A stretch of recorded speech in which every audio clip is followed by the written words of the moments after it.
안녕하세요. 임영희 목사입니다. 지난주에 이어서 오늘은 회복학교 두 번째 시간으로 오늘의 주제는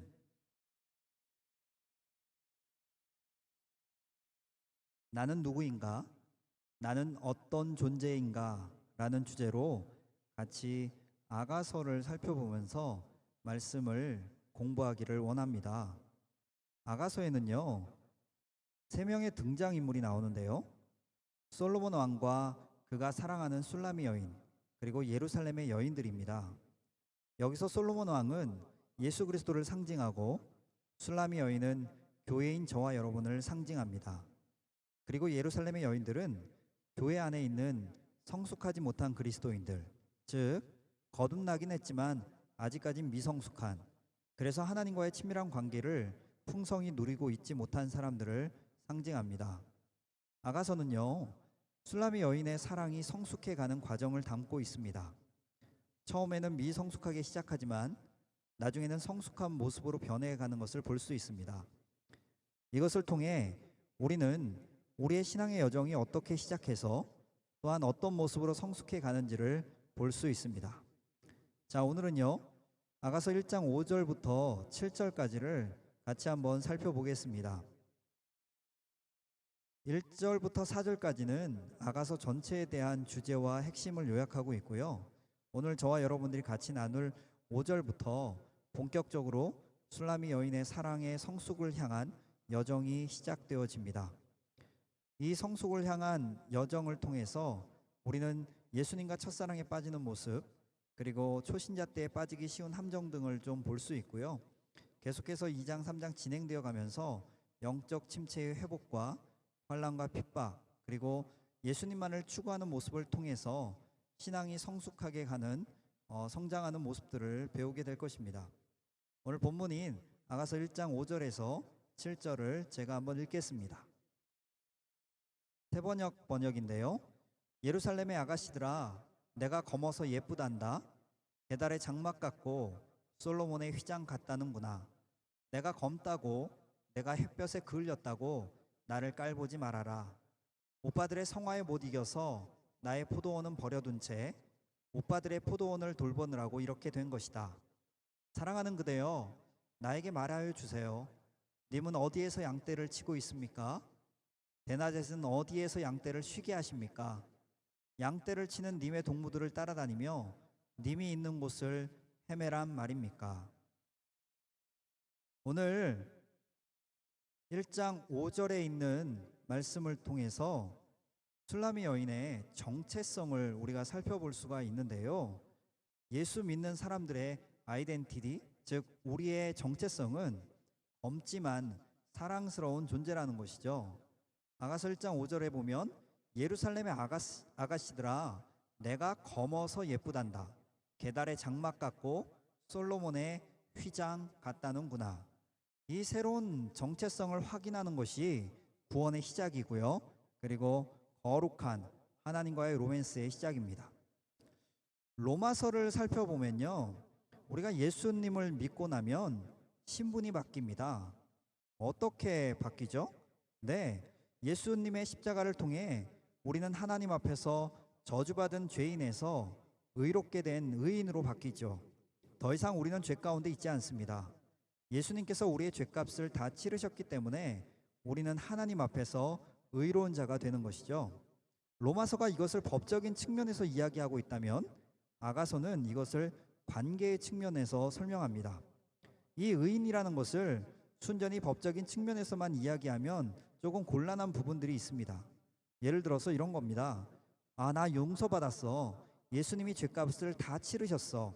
내가 무슨 죄를 지어도 그 죄값은 이미 예수님께서 십자가에서 다 치르셨기 때문에 나하고는 상관없는 거야 라고 하면서 아무데나 막 지을 수 있잖아요. 죄책감도 없지 않게 그렇게 살 수 있지 않습니까? 여러분, 이게 맞는 겁니까? 네, 법적인 측면에서는 맞습니다. 그럴 수 있지요. 예수님이 죄값을 다 치러주신 것은 사실이죠. 그렇지만 관계의 측면에서 본다면 이것은 굉장히 심각한 문제가 있습니다. 왜요? 네, 싸가지가 없잖아요. 자, 그래서 아가서는요, 이것을 관계의 측면에서 다시 설명합니다. 예수 믿는 우리들의 정체성이 무엇입니까? 첫째는 검다라는 것이죠. 검다라는 것은 우리가 죄인임을 이야기합니다. 원래 하나님이 보시기에 우리는 그리 아름다운 존재가 아니라는 것이죠. 하나님을 배신하고 떠났던 존재이고 하나님이 가장 싫어하는 죄를 밥 먹듯이 짓고 살았던 존재가 우리라는 것입니다. 술라미 여인의 성숙한 여정은 이 고백으로부터 시작됩니다. 예수님과 우리의 관계도 이 고백에서부터 시작해야만 합니다. 우리는 어떤 존재라고요? 네, 검은 존재라는 것입니다. 이 죄에 대한 인식과 고백 없이 그냥 은근슬쩍 예수 믿기 시작하면요, 나중에 문제가 생깁니다. 은혜가 뭔지를 모르고요, 그렇기 때문에 신앙생활에 감사가 없고, 말씀드렸듯이 하나님 앞에서 네 가지, 즉 싸가지가 없습니다. 그러나 여기에서 끝나면 안 되죠. 동시에 우리는 어떤 존재입니까? 네, 하나님 앞에서 사랑스러운 존재입니다. 비록 검지만 하나님 보시기에 우리는 사랑스럽다라는 것이죠. 구원은 이 사실을 확신하고 아는 것에서부터 시작합니다. 그냥 우리가 검은 존재라는 것만 알고 있는 사람은요, 겸손하고 싸가지는 있을지 모르겠지만 자유가 없습니다. 기쁨이 없습니다. 그래서요, 예수 믿고 나서는 늘 표정이 어둡고 고민 가운데 있고 심각하고 그렇습니다. 아니, 예수 믿고 나면요, 여유가 있어야 되잖아요. 기쁨이 있고 자유가 있으면 당연히 따라오는 것이 여유와 유머입니다. 그렇죠? 네. 그런데 예수 믿는 사람들이요, 늘 웃음이 있고 재미가 없다면 큰일 아니겠습니까? 그렇기 때문에 예수를 믿는다라고 하는 것은 이 두 가지 모순된 개념, 비록 우리는 검지만 동시에 하나님 보시기에 사랑스러운 존재라는 이 두 가지 모순 사이에 끼는 것입니다. 계달의 장막, 네, 들어보셨습니까? 검은색이죠. 그런데 솔로몬의 휘장은 성막 안에 있는 하얀색 휘장입니다. 즉 우리는 검지만 동시에 하얀 존재라는 것입니다. 우리는 이 긴장 사이에 낀 존재입니다. 나는 죄인입니다. 죄인이라는 이 죄책감과 고통, 그렇지만 동시에 하나님 보시기에는 사랑스러운 존재입니다. 여기서 오는 감격과 기쁨이 있을 때 우리 삶에는 기쁨과 자유와 더불어 겸손과 감사가 있게 되는 것입니다. 그러기에 우리는 여기서 은혜를 보게 됩니다. 우리는 분명히 검은데 하나님은 우리를 사랑스럽다고 말씀합니다. 이것이 은혜잖아요. 그러긴데 은혜를 모르는 사람은요, 반대로 행동하는 거죠. 나는 하얗다고 생각해서 끊임없이 씌워주려고 노력합니다. 그리고 하나님은 내가 하얄 때만 사랑하시고 내가 검은색이 있었을 때는 미워한다라고 믿습니다. 이렇게 되면요, 그 삶에 은혜가 없습니다. 내가 노력해서 노력한 만큼 얻는 건데 무슨 은혜가 있겠습니까? 그 삶에 자유가 없는 거죠. 고통과 긴장의 연속이 되어지고 잘해야만 얻어낼 수 있는 것이라고 생각합니다. 구원은요, 은혜입니다. 결국 신앙생활은 은혜가 있어야만 합니다. 은혜가 있어야 열정도 생기고, 그리고 은혜가 있어야 겸손도 생기고, 그리고 은혜가 있어야 다른 사람들을 불쌍히 여기는 여유도 생깁니다. 그렇습니다. 은혜가 있어야만 합니다. 웬만한 문제가 있어도 그냥 넘어갈 수 있습니다. 그러나 은혜가 없으면요, 법대로 하자고 합니다. 교회에서 이렇게 하면 굉장히 힘이 들어집니다. 사실 법대로 하면 우리는 다 지옥 가고 끝나는 것이죠. 법대로 하는 것이 아니라 은혜로 감당해야만 합니다. 자, 그렇다면 어떻게 해야 우리의 삶 속에 은혜가 있다고요? 네, 두 가지 기억하십시오. 첫째, 나는 검다, 나는 죄인이라는 것과, 둘째, 그럼에도 불구하고 하나님은 나를 사랑스러운 존재로 보신다는 것이죠. 여기서 은혜가 나오고 이것이 바로 구원의 시작이며 여기서 아가서가 시작되는 것입니다. 자, 우리가 성경에 등장하는 베드로의 모습 속에서 이것을 보게 되어지는데요. 요한복음 21장입니다. 저와 여러분들이 잘 아는 구절인데 제가 한번 요한복음 21장에 있는 말씀을 같이 한번 나누도록 하겠습니다.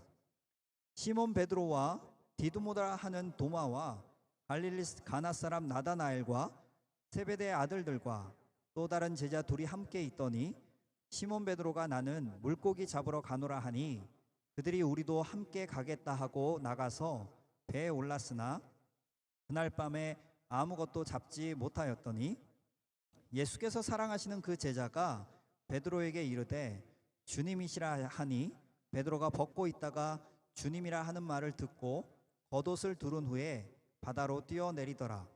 예수께서 이르시되 조반을 먹으라 하시니 제자들이 주님이신 줄 아는 고로 당신이 누구냐 감히 묻는 자가 없더라.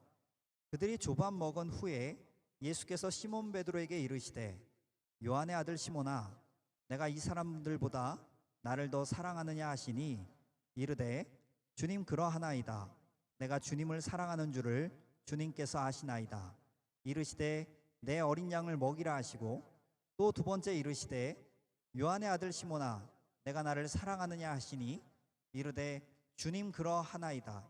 내가 주님을 사랑하는 줄을 주님께서 아시나이다. 이르시되 내 양을 치라 하시고 세 번째 이르시되 요한의 아들 시몬아 내가 나를 사랑하느냐 하시니 주께서 세 번째 내가 나를 사랑하느냐 하심으로 베드로가 근심하여 이르되 주님 모든 것을 아시오매 내가 주님을 사랑하는 줄을 주님께서 아시나이다. 이르시되 내 양을 먹이라. 예수님께서 부활하셨는데 베드로에게 알 수 없는 행동이 나타납니다.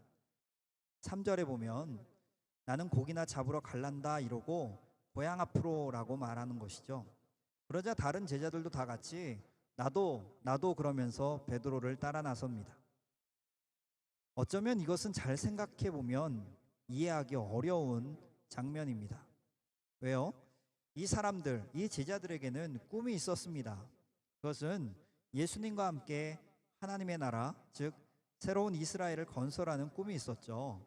더 이상 눈물도 없고 하나님이 다스리고 예수님과 함께 이 꿈을 이루어 보겠다는 비전과 헌신이 제자들에게 있었습니다.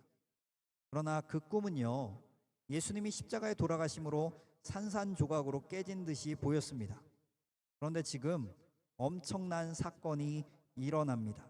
그 예수님께서 그 꿈이 다 사라진 것처럼 보였던 것처럼 예수님이 돌아가셨는데 그 예수님께서 다시 살아나신 것입니다. 부활하신 것이죠. 부활하심으로 예수님이 하나님이심을 증명하셨고 그분의 모든 가르침과 비전들이 헛된 것이 아니라는 것을 보여주셨습니다. 그러면 제자들의 반응이 어때야 정상이었을까요? 거 봐라, 우리는 헛것을 쫓은 것이 아니었다. 주님 부활하셨다. 할렐루야! 이러고 와서 주님 앞에 다시 와서 주님 다시 시작합시다. 이래야 정상 아니겠습니까? 그런데요, 지금 이 사람들의 반응이 이상합니다. 나는 고기나 잡으러 갈란다. 이러고 집으로 가버리는 거죠. 그러자 다른 제자들도 나도 이러면서 따라가 버리는 거. 왜 이런 일이 벌어졌을까요? 네, 면목이 없는 겁니다. 제자들 한번 생각해 보십시오. 예수님 돌아가실 때 어떻게 했습니까? 베드로요? 3번이나 부인했잖아요.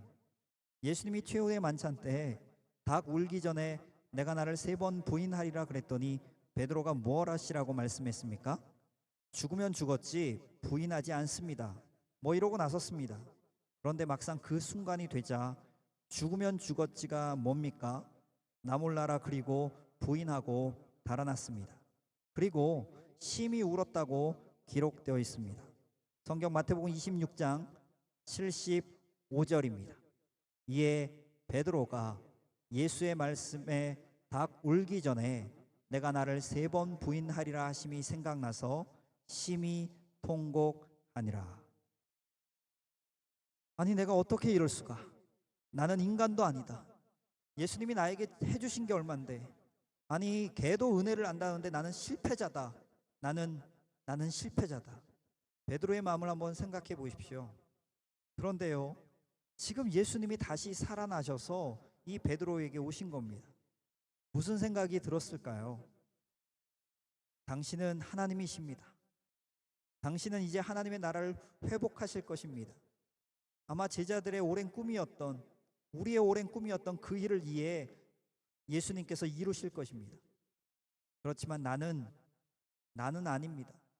주님, 충성된 사람들, 그 일 앞에 합당한 사람을 뽑으시고 세우셔서 그 일을 하십시오. 나는 그 일을 감당하기가 너무나도 부족한 사람입니다. 어쩌면 이것이 베드로의 마음 아니었겠습니까? 그러니 예수님이 부활하셨는데요, 나는 고기나 잡으러 갈란다, 나는 그거나 타는 게 딱 맞는 사람이라는 것이죠. 예수님과 3년 반 동안 꿈꾸고 꿈꿔왔던 위대한 하나님의 비전들, 그것은 나에게 합당치 않고 이제 나는 아니다, 완전히 무너져 버린 것이죠. 그런데요, 이런 무너져 버린 베드로에게 부활하신 주님이 찾아오십니다. 그리고 물으십니다. 내가 나를 사랑하느냐? 대답할 면목이 없는 것이죠. 주님 아시지 않습니까? 돌려서 대답합니다. 내 양을 치라. 3번을 같은 것을 물으십니다. 무슨 말입니까? 예수님께서는 이렇게 말씀하시는 거죠, 베드로에게. 아니다, 나는 다른 사람들을 통해서 그 꿈을 이루지 않는다. 내가 선택한 사람은 바로 너 베드로다. 다시 한번 나와 이 꿈을 이루어 보지 않겠니? 예수님은 부활하심으로 깨어졌던 제자들의 꿈을 다시 부활시켜 주셨습니다. 검지만 사랑스럽단다. 이것이 바로 베드로를 향한 우리 예수님의 말씀이었습니다. 그 은혜가 베드로의 삶을 덮기 시작하는 것이죠. 베드로 분명히 검었습니다. 3번이나 예수님을 부인했는데요. 그러나 하나님은 어떻게 보셨습니까? 여전히 사랑스럽게 보셨습니다. 여전히 주님의 눈에는 베드로는 하나님의 역사를 이루어낼 가장 믿음직하고 사랑스러웠던 자녀였던 것입니다. 주님은요, 한 번도 베드로를 포기하지 않으셨습니다. 문제는 베드로가 이 사실을 모른다는 것이죠. 나는 검다. 그래서 나는 끝이다.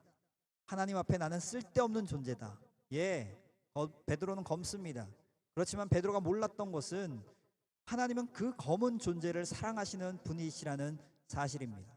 우리의 모든 죄와 허물을 이해할 수 없이 큰 사랑으로 덮고 뛰어넘으시는 분이 주님이십니다. 이것이 어떻게 가능한지 우리는 이해할 수가 없었습니다. 그렇지만 하나님은 그런 분이십니다. 그래서 우리는 그것을요, 은혜라고 부릅니다. 주님이 보시는 것은 우리의 행동이나 결과가 아니라 주님은 우리의 연약함을 모두 아십니다.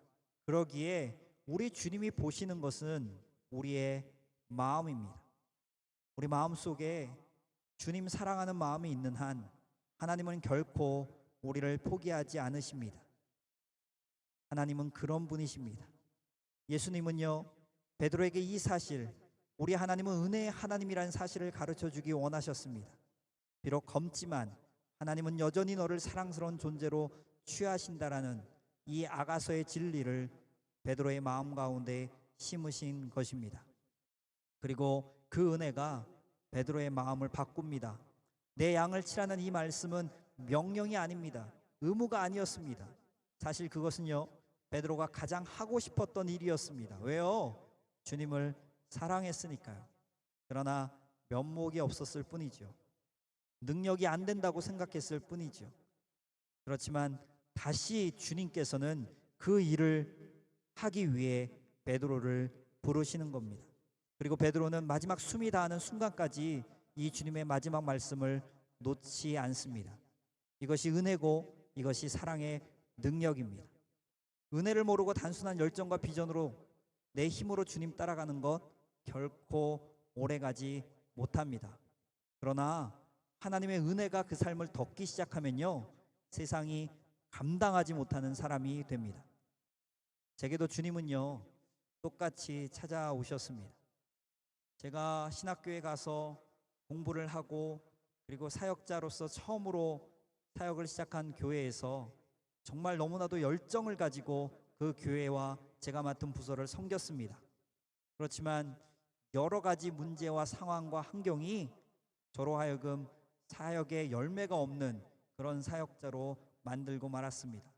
그 결과 저는요, 그 사역지에서 그냥 나올 수밖에 없는 그러한 사람이 되었습니다. 저의 문제는 아니었지만 그래도 사역자로서 참 부족한 부분이 많았습니다. 그래서 주님 볼 면목이 없더라고요. 실패에서 오는 좌절감, 아니 어쩌면 내 인생 가운데 처음으로 정말 주님을 위해서 무엇인가 헌신했는데 아무것도 남은 것이 없다는 것에 대한 허무감, 그리고 무엇보다도 저의 미성숙함과 죄로 인해서 주님의 일을 망쳤다라고 생각하는 그러한 죄책감이요, 주님 앞에 저를 면목 없게 만들었습니다. 그때 제 솔직한 심정이 무엇이었냐면 그냥 평생 산속에 들어가서 조용히 사는 것이었습니다. 몇 번을 그렇게 기도했는지 모릅니다. 주님, 저는 사역할 사람 아닙니다. 주님, 제가 떠날 수는 없고요, 그냥 산속에 들어가서 조용히 살겠습니다. 아무도 모르는 곳에서 그냥 죽은 듯이 지내겠습니다. 그러면서 제가 기도하기 시작했던 것 같습니다. 모르긴 몰라도 그때 제가 했던 일들 중에서요, 딱 한 가지 잘한 것이 있다라면 그것은 바로 기도였던 것 같습니다. 기도를 통해서 하나님은 저를 많이 참 울게 하셨습니다. 하나님의 은혜가 제 삶을 덮기 시작한 것입니다. 나는 비록 검지만 그분은 여전히 나를 포기하지 않으시고 그분은 여전히 나를 사랑스러운 존재로 보신다는 것을 제 마음 가운데 새기기 시작했습니다. 그때 저에게 끊임없이 반복하여 물으셨던 주님의 질문이 바로 이것이었습니다. 내가 나를 사랑하느냐? 네, 주님, 제가 사랑하기는 사랑하지요. 그런데요. 그럼 됐다. 그런데요는 빼고 내가 나를 사랑하느냐? 네, 사랑합니다. 그런데 아니, 그런 데는 빼고 내가 나를 사랑하느냐? 라고 집요하게 물으셨습니다. 왜 물으셨나 보니까요, 제 마음 깊은 곳에 저도 잊고 있었던 주님의 사랑이 있었더라고요. 그것을 끄집어내시려 하신 것입니다. 다시 한번 아가서로 돌아오겠습니다. 은혜를 알면 어떻게 될까요? 첫째, 은혜를 알면 겸손해집니다. 은혜를 알면 교만하고 싶어도 교만할 수 없습니다. 검은데 나는 원래 검은 존재인데요. 둘째, 그러나 은혜를 알면 동시에 당당해집니다. 열정이 생깁니다. 좌절하고 싶어도 좌절할 수 없습니다. 하나님이 사랑하신다는데 그 사랑이 우리를 힘나게 하고 우리에게 새로운 열정을 줍니다. 이것이 우리 낀 사람들의 정체성입니다. 그 결과 6절에 가면 이 사실을 깨달은 검지만 사랑스럽다의 비밀을 깨달은 술람의 여인이 이렇게 고백합니다. 6절과 7절입니다. 내가 검다고 내가 햇볕에 그을렸다고 나를 깔보지 말아라. 오빠들의 성화에 못 이겨서 나의 포도원은 버려둔 채 오빠들의 포도원을 돌보느라고 이렇게 된 것이다. 사랑하는 그대여, 나에게 말하여 주세요. 님은 어디에서 양떼를 치고 있습니까? 내 낯에서는 어디에서 양떼를 쉬게 합니까? 양떼를 치는 님의 동무들을 따라다니며 님이 있는 곳을 물으며 헤매란 말입니까? 무엇이라고 말씀합니까? 검다고 깔보지 말아라. 그것은 햇볕에 그을린 탓이라는 겁니다. 햇볕이라는 것은 이 세상을 상징합니다. 하나님을 떠난 세상에서 마치 태양빛처럼 어쩔 수 없이 접해야 하는 환경들을 상징하죠. 죄된 환경입니다. 우리의 육신은 연약하기 때문에 비록 우리가 거듭난 새로운 피조물이라 할지라도 이 죄의 영향들을 받을 수밖에 없습니다. 유혹을 받고 넘어질 수밖에 없습니다. 그러나 술람이 여인의 선포는 무엇입니까? 그것은 내 본질이 아니라는 겁니다. 검은 것은 내 본질이 아니라는 것입니다. 그것은 그저 겉으로 드러나는 겉사람의 모습이고 육의 모습일 뿐이라는 것입니다. 나의 속사람, 나의 영의 사람은 이것이 본질인데 그것은 무엇입니까? 그것은 하나님을 사랑하는 자이고 하나님 앞에 솔로몬의 휘장과 같이 존귀하고 아름다운 존재라는 것입니다. 그래서 은혜를 깨달은 사람은요, 첫째, 당당해집니다. 나는 검다. 그러나 그것은 햇볕 때문인지 내 본질이 원래 그런 것이 아니다. 나의 속사람은, 내 속 깊은 곳에는 하나님을 사랑하는 고백이 있다. 이것이 베드로의 고백 아닙니까?